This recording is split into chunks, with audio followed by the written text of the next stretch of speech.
Praise the Lord, ஹல்லேலூயா.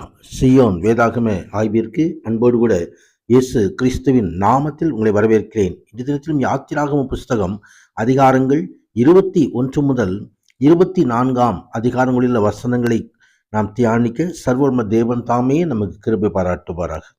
21வது அதிகாரத்திலே எபிரேய அடிமைகளை ஒழுங்குபடுத்தியதான காரியங்களை குறித்து நாம் பார்க்கிறோம். பிரசாந்தத்துக்கு மகிமை உண்டாவதாக. இந்த பகுதிகள் அடிமை உடன்படிக்கையின் புஸ்தகத்தை கொண்டது. இஸ்ரவேல் தேசத்துக்கு பிரமாணங்கள், அவை இஸ்ரவேலின் ஆராதனை முறையும் சமுதாயத்தையும் ஆளுகை செய்யும் இந்த காரியங்களையும் அது வெளிப்படுத்துகிறது. அதில் தான் இந்த அடிமை குறித்ததான காரியம் வருகிறது. இஸ்ரவேலில் அடிமை வியாபாரம், பலதார திருமணம் இதெல்லாம் தேவன் விரும்பாத காரியங்கள். ஆனாலும் ஆண்டவர் அவைகளை ஒழுங்குபடுத்தும்படியாக பிரமாணங்களை வழங்கியிருந்தார். மனிதனுடைய இதயத்தின் கடினத்தின் மீத்தமாக தற்காலிகமாக அதை அனுமதித்திருந்தார். ஆனாலும் ஆண்டவராகிய தேவன் அடிமை நிலைமையை விரும்புகிற தேவன் அல்ல. அவன் சுதந்திரமாய் செயல்பட வேண்டும் என்பதை விரும்புகிற தேவன்.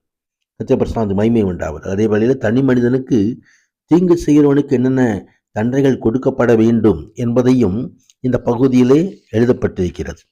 ஆண்டவராகிய தேவன் ஒரு தனி மனிதனையும் பாதுகாக்கிற தேவன். கர்த்தருக்கு மகிமை உண்டாவதாக.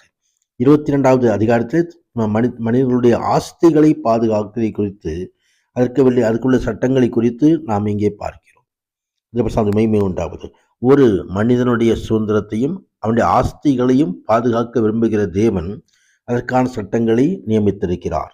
கர்த்தருக்கு மகிமை உண்டாவது. சமுதாய கடமைகள் ஆகியவைகளை குறித்தும் இங்கே வேதவசனம் சொல்கிறது. நியாய அதிபதிகளை தூஷியாமலும் ஜனத்தின் அதிபதிகளை சபியாமலும் இருப்பாயாக என்று சொல்லி அங்கே சமுதாயத்தில் என்னென்ன காரியங்கள் காணப்பட வேண்டும் என்பதை ஆண்டவர் ஒழுங்குபடுத்தி அங்கே தருகிறதை குறித்து பார்க்கிறோம். பிரசாந்த் மகிமை உண்டாவதாக. இந்த ஒழுங்குவதிகள், விதவைகள், ஏழைகள், குறையுள்ளவர்கள் ஆகியோர் படும் கஷ்டங்களை, துன்பங்களை தேவன் கண்டு மனம் வருந்தி அதற்காய் ஒழுங்குபடுத்துகிற காரியங்களை இந்த பகுதி நமக்கு தெரிவிக்கிறது. கர்த்தருக்கு மகிமை உண்டாவது. 23வது அதிகாரத்திலே நீதி, இரக்கம் ஆகியவை பற்றிய கட்டளைகள் கொடுக்கப்பட்டிருக்கிறதை நாம் காண முடியும்.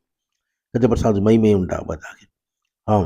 தீமை செய்ய திரளான பேச்சுகளை பின்பற்றாதிருப்பாயாக. வழக்கிலே நியாயத்தை புரட்ட மிகுதியானவர்களை பட்சத்தில் சாய்த்து உத்தரவு சொல்லாதிருப்பாயாக என்று சொல்லி அங்கே இந்த கட்டளைகள் கொடுக்கப்படுவதை குறித்து தொடர்ந்து ஓய்வு நாளை குறித்ததான கட்டளைகள். அங்கே ஓய்வு நாளிலே ஆண்டவருடைய சமூகத்திலே வந்து தேவனை ஆராதிக்க வேண்டும். 3 வருடாந்திர பண்டிகைகளை குறித்தும் எழுதப்பட்டிருக்கிறது. இந்த வழியை ஆயத்தம் பண்ண கர்த்தருடைய தூதன் எப்படி செயல்படுகிறார் என்பதை குறித்தும் இங்கே எழுதுகிறது. வழியில் உன்னை காப்பதற்கும் நான் ஆயத்தம் பண்ணின ஸ்தானத்துக்கு உன்னை கொண்டு போய் சேர்ப்பதற்கும் இதோ நான் ஒரு தூதனை உனக்கு முன்னே அனுப்புகிறேன் என்று சொல்லி ஆண்டவராகிய தேவன் ஒரு தூதனை நியமிக்கிறார். கர்த்தருக்கு மகிமை உண்டாவதாக. நமக்கும் கூட ஆண்டவர் பாதுகாப்பாய் தூதனை தந்திருக்கிறார். 24வது அதிகாரத்திலே உடன்படிக்கை உறுதி செய்யப்படுவதை குறித்து நாம் பார்க்கிறோம். வியாதியை விட்டு விளக்குவதாக ஆண்டவர் வாக்குத்தத்தம் பண்ணினவர் உடன்படிக்கையின் இரத்தத்தை நமது பாவங்களுக்காக கல்வாரி சிலுவிலே நமக்காக சிந்தப்பட அவர் தாமே கிருபை செய்கிற தேவன். கர்த்தர் சார்ந்த உடன்படிக்கை காரியங்களை குறித்து எழுதப்பட்டிருக்கிறது. கல்வாரி மலையில் சிந்தப்பட்ட ரத்தத்தினாலே நாம் கழுவப்படுவோம், பரிசுத்தமாக்கப்படுவோம், தேவ வருகைக்காக காத்திருப்போம். கர்த்தர் மகிமையான ஆசீர்வாதங்களின் நாளில் உங்களுக்கு அருள் செய்வாராக. ஆமேன், ஆமேன்.